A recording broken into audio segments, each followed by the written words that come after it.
بسم اللہ الرحمن الرحیم۔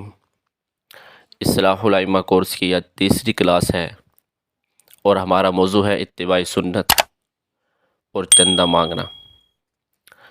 ائمہ کرام کو چاہیے کہ ان کا ہر کام سنت کے مطابق ہو، کوئی کام خلاف شرع یا خلاف سنت نہ ہو، ورنہ پھر مقتدی اس چیز کو دلیل بنا کر پیش کرتے ہیں۔ ہم جو کام کرتے ہیں یہ تو ہمارے امام صاحب بھی کرتے ہیں، ہم جو کام کرتے ہیں یہ تو ہمارے فلاں مولوی صاحب بھی کرتے ہیں، ہم جو کام کرتے ہیں تو ہمارے مدرس صاحب بھی کرتے ہیں، تو لہٰذا ہر کام سنت کے مطابق ہو۔ ابن عطا کے ملفوظات میں ہے کہ جب تم رسول اللہ صلی اللہ علیہ وسلم کی اتباع کرو گے تو اتنا ہی بھلائی کی طرف چلے جاؤ گے، اور جتنا اتباع سے دوری ہوگی اتنی ہی ہلاکت ہوگی۔ اور فرمایا کرتے تھے کہ اللہ کے نزدیک آج قبولیت کے دروازے بند ہیں بجز اتباع نبی کریم صلی اللہ علیہ وسلم کے، اور آج کوئی نجات نہیں پا سکتا بغیر کامل اتباع کے۔ اور ان کے ملفوظات میں یہ بات بھی ملتی ہے کہ فرمایا کرتے تھے کہ اللہ نے ساری نیکیاں ایک مقام میں جمع کر دیں اور اس کی کنجی اتباع سنت ہے۔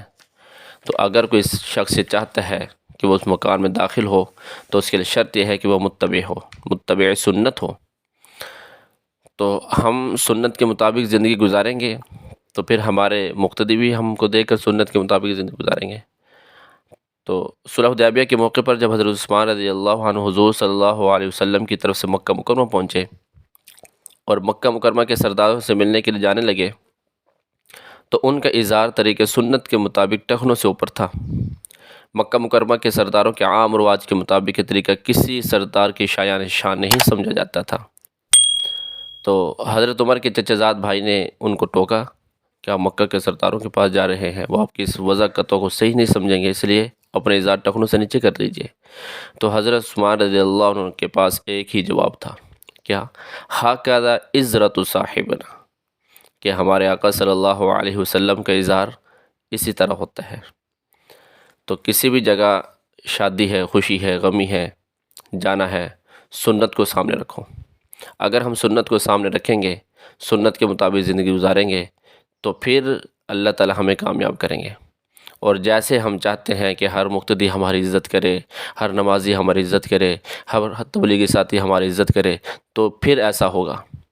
اگر ہماری تنہائیاں سنت سے خالی ہیں تو پھر ایسا ہرگز نہیں ہو سکتا۔ حضرت مفتی محمد شفیع رحمہ اللہ فرماتے ہیں کہ میں اپنے دوستوں، اپنے طلباء کو اکثر یہ بات کہا کرتا ہوں کہ تم اپنے آپ کو عوام کی طرح نہ سمجھو کہ یہ کام جائز ہے تو میں کر لیتا ہوں، بلکہ علماء کو بہت سے جائز کاموں سے بھی اس لیے رکنا پڑتا ہے تاکہ عوام گمراہ نہ ہو جائے۔ جیسے وہ واقعات ہے موطا امام مالک میں جو حضرت نافع سے مروی ہے، غالباً اللہ تعالیٰ کبھی پیش معاف فرمائے، کہ حضرت عمر نے حضرت طلحہ رضی اللہ عنہ کو احرام کی حالت میں رنگین کپڑے پہنے ہوئے دیکھا تو پوچھا، طلحہ یہ کیا ہے؟ حضرت طلحہ نے جواب دیا، پھر یہ مٹی سے رنگا ہوا ہے۔ حضرت عمر نے فرمایا، لوگوں کہ تم امام ہو، لوگ تمہاری اقتداء کریں گے، اگر کوئی جاہل اس کپڑے کو دیکھے گا تو ضرور یہ کہے گا طلحہ ایسے کرتا ہے تو میں بھی ایسے کروں گا۔ تو لہٰذا انہوں نے کپڑا اتار دیا۔ اسی طرح ابو داؤد شریف میں ایک واقعہ آتا ہے کہ ایک شخص نے کچھ لوگوں کی امامت کی، اسے تھوک آیا تو اس نے قبلے کی طرف تھوک دیا۔ حضور صلی اللہ علیہ وسلم دیکھ رہے تھے۔ جب نماز سے فارغ ہو گیا تو اس کے پیچھے نماز پڑھنے والوں سے حضور صلی اللہ علیہ وسلم نے فرمایا، یہ شخص آئندہ تمہاری امامت نہ کروائے۔ اس کے بعد اس شخص نے نماز پڑھانے کا ارادہ کیا تو لوگوں نے اسے روک دیا اور بتایا کہ حضور صلی اللہ علیہ وسلم نے آپ کے متعلق ایسے ایسے ارشاد فرمایا ہے۔ یہ شخص حضور صلی اللہ علیہ وسلم کی خدمت میں حاضر ہوا، اس واقعے کا تذکرہ کیا تو رسول اللہ صلی اللہ علیہ وسلم نے فرمایا، نعم، ہاں میں نے کہا تھا۔ راوی کیا کہہ رہا ہے؟ حسبت انہ قال، راوی یہ کہہ رہے ہیں کہ مجھے یہ بھی گمان ہے کہ حضور نے یہ بھی فرمایا تھا، انک آذیت اللہ ورسولہ، کہ تم نے اللہ کو اور اللہ کے رسول صلی اللہ علیہ وسلم کو اذیت دی ہے۔ تو بہرکیف آپ حضرات کو سب ماشاءاللہ معلوم ہے، لیکن ایک مذاکرہ چل رہا ہے تو اس لیے بات کر دیتے ہیں کہ ہماری زندگی سنت کے مطابق ہونا چاہیے۔ سونا، کھانا، پینا، جاگنا، سنت کی جو دعائیں ہیں، مسرون دعائیں ہیں، وہ سب ہمیں یاد ہونی چاہیے۔ اور پانچویں جو چیز ہے، پانچویں جو صفت ہے وہ چندہ ہے۔ چندے کے احکام اور چندہ لینے کا طریقہ۔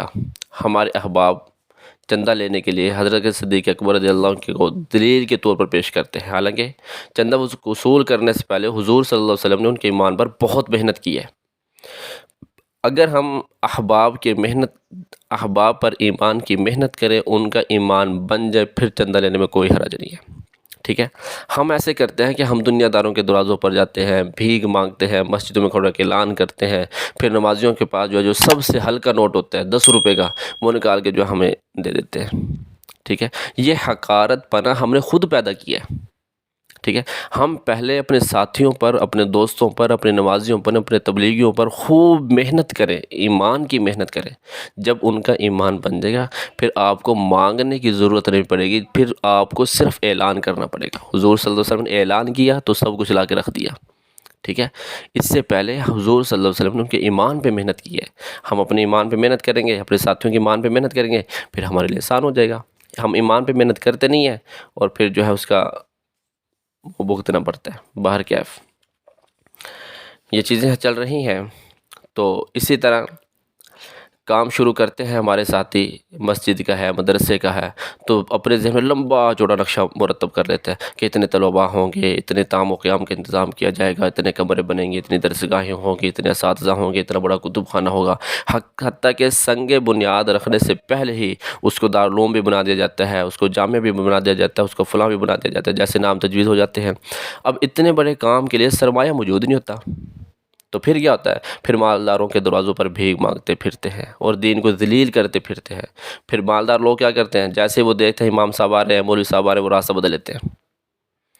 تو یہ فضا میرے دوستوں، میرے عزیزوں، ہم نے خود قائم کی ہے۔ اب دیکھو، ہم نے مسجد میں جانا ہے، ٹھیک ہے، ہم کسی عذر کی وجہ سے ہمیں دیر ہو گئی اور ہمارے پاس بائک بھی نہیں ہے، اب ہم نے پیدل جانا ہے، پیدل جائیں گے تو نماز جماعت نکل جائے گی، ٹھیک ہے۔ اب ہم سے یہ سوال نہیں ہوگا کہ تم بائک پر کیوں رہے تھے، ہمارے اندر طاقت نہیں تھی، ہمارے پاس وہ تھی ہی نہیں، تو موٹر سائیکل پہ کیوں نہیں آئے، وہی ہمارے پاس تھی نہیں وہ، ٹھیک ہے۔ تو خود اپنے اوپر اتنی مشقت کو سوار کر لینا یہ دین کا حصہ نہیں ہے، سمجھے۔ تو میرے دوستوں پر عزیزوں، اتنا کام کریں جتنی ہمارے اندر گنجائش ہے، اگر گنجائش نہیں ہے تو اس کام کو نہ چھیڑیں، کیونکہ اس کا ہم سے سوال نہیں ہوگا، لا یکلف اللہ نفسا الا وسعہا۔ ہم خود اپنے اوپر اس چیز کا بوجھ نہ ڈالیں۔ مدرسے کو، مسجد کو ایسا مقصود بنا لیا جاتا ہے کہ اس کی حفاظت و بقا پر دین کو قربان کر دیا جاتا ہے، حالانکہ اصل مقصود دین ہے، مدرسہ مقصود نہیں ہے، مسجد مقصود نہیں ہے، دین مقصود ہے۔ مدارس، مساجد یہ حفاظت دین کا ایک ذریعہ ہے، بس ذریعے کی حفاظت پر مقصود کو قربان کر دینا کتنا بڑا ظلم ہے اور کیسی ناعاقبت اندیشی ہے۔ حدود شرع کے اندر ہمارا اگر مدرسہ نہ چل سکے، نہیں چل رہا، تو اسے بند کر دیا جائے۔ ہم تو اس کے مکلف نہیں ہیں میرے دوستوں، میرے عزیزوں، ٹھیک ہے، کہ ہم دوسروں کے ایمان کی وجہ سے ہم اپنے ایمان خراب کر لیتے ہیں۔ باہر کیف اس چیز کو چھوڑ دینا چاہیے کہ جتنی گنجائش ہے صرف اتنی چلاؤ، ٹھیک ہے۔ دوسرا ہے اللہ پر توکل اور اعتماد کا فقدان، کہ اگر اللہ پر کامل اعتماد ہوتا اور انا عند ظن عبدی بی کے مطابق اللہ سے حسن ظن ہوتا، تو اس کریم کے دروازے کو چھوڑ کر دنیا داروں کے دروازے پر ہم دھکے نہ کھاتے۔ ان کے ساتھ اللہ جل شانہ کی غیب سے وہ معاملہ فرماتے ہیں کہ مالدار ان کے دروازوں پر ناک رگڑتے ہیں آ کر۔ یہ اس وقت ہوتا ہے کہ جب انسان کیا کر لیتا ہے کہ اپنے پاؤں کو پھیلا لیتا ہے اور اپنے ہاتھوں کو بند کر لیتا ہے۔ جی ہاں، اللہ پر پورا یقین ہوتا ہے۔ تو افسوس تو مجھے اس بات پہ ہوتا ہے کہ ہمارے سامنے کتنی آیات ایسی ہیں کہ جن کا ہم درس بھی دیتے ہیں، پڑھتے بھی ہیں، پڑھاتے بھی ہیں، کہ جیسے ان تنصروا اللہ ینصرکم ویثبت اقدامکم، اگر تم مدد کرو گے اللہ کے دین کی تو وہ بھی تمہاری مدد کرے گا۔ ہم اس چیز کا اقرار کر رہے ہیں، اور صرف مدد نہیں کرے گا، ویثبت اقدامکم، تمہارے پاؤں جما دے گا۔ ومن یتق اللہ یجعل لہ مخرجا ویرزقہ من حیث لا یحتسب، کہ ہم تقوی تو اختیار کریں، ہم تقوی کے مطابق زندگی گزاریں۔ تقوی میں سب سے پہلی چیز کیا ہے؟ کہ نہ زبان کا سوال ہو، نہ دل کا سوال ہو۔ جی ہاں، ومن یتوکل علی اللہ فہو حسبہ ومن یتق اللہ یجعل لہ مخرجا۔ یہ ساری آیات ہم پڑھتے بھی ہیں، ہم پڑھاتے بھی ہیں، ہم سنتے بھی ہیں، ہم سناتے بھی ہیں، اور ہم ان کے بہت اچھی طرح ترجمے بھی آتے ہیں، ہم ان کی ترکیب بھی کر لیتے ہیں۔ ومن یہاجر فی سبیل اللہ یجد فی الارض مراغما کثیرا وسعا اور جو کوئی وطن چھوڑے اللہ کی راہ میں پائے گا اس کے مقابلے جگہ بہت اور کشائش ہے۔ جیسے گزشتہ سبق میں بھی بات آئی تھی وَمَن يَسْتَعْفِفْ يُعِفَّهُ اللَّهُ وَمَن يَسْتَغْنِ يُغْنِهِ اللَّهُ۔ تو اس لیے میرے دوستوں، میرے عزیزوں، جتنا کر سکیں صرف اتنا ہی کریں۔ اگر زیادہ کی طاقت نہیں ہے تو نہ کریں، اگر زیادہ پاس ہے تو وہ زیادہ کریں، ٹھیک ہے۔ علم دین کا مقام تو بہت بلند ہے، بہت بلند ہے۔ اور ہاں، ایک بات یہ بھی کرتا چلوں کہ مالداروں کو بھی خوب یہ بات سمجھ لینا چاہیے کہ اللہ کو اپنے دین کی حفاظت کے لیے ان کے خزانوں کی ضرورت نہیں ہے۔ جیسے اللہ تعالیٰ قرآن پاک میں ارشاد فرماتے ہیں ہم الذین یقولون لا تنفقوا علی من عند رسول اللہ حتی ينفضوا وللہ خزائن السماوات والارض ولکن المنافقین لا یفقہون۔ ترجمے سے آپ بخوب واقف ہیں۔ وَإِن تَتَوَلَّوْا يَسْتَبْدِلْ قَوْمًا غَيْرَكُمْ ثُمَّ لَا يَكُونُوا أَمْثَالَكُمْ۔ ترجمے سے آپ بخوب واقف ہیں۔ تو اس لیے میرے دوستوں، میرے عزیزوں، بس اتنا کام کریں جتنی ہمارے اندر طاقت ہے۔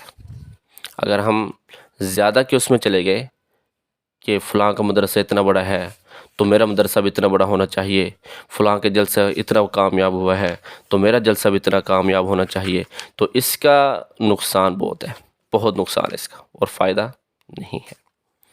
ہماری زندگی تو عوام کی زندگی سے بالکل ہی ممتاز ہو، یہ بات تو ذہن میں اٹھا لیں کہ دیکھنے والا کھلی آنکھوں دیکھے کہ دنیا کے طالب ہی نہیں ہے، ان کے ہاں یہ مال و دولت کی کوئی معیار ہی نہیں ہے، ہمارا کام زیادہ تر حسبۃ للہ ہوتا ہے۔ جی ہاں، کہ ہم تو حسبی اللہ کے رٹ لگانے والے۔ تو اس لیے میرے دوستوں، میرے عزیزوں، یہ جو جملہ عربی کا محاورہ ہے اس کو بالکل ذہن نشین کر لو۔ کیا مالدار کی گاڑی، کیا اس کا بنگلہ، سب دھوکہ ہے۔ الذی یمد رجلہ لا یمد یدہ۔ جی ہاں، تم اپنے پاؤں اس وقت ان کے سامنے پھیلا سکو گے جب تمہارے ہاتھ بند ہوں گے۔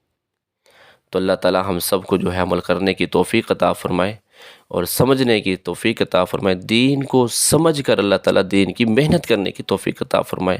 وآخر دعوانا الحمدللہ رب العالمین۔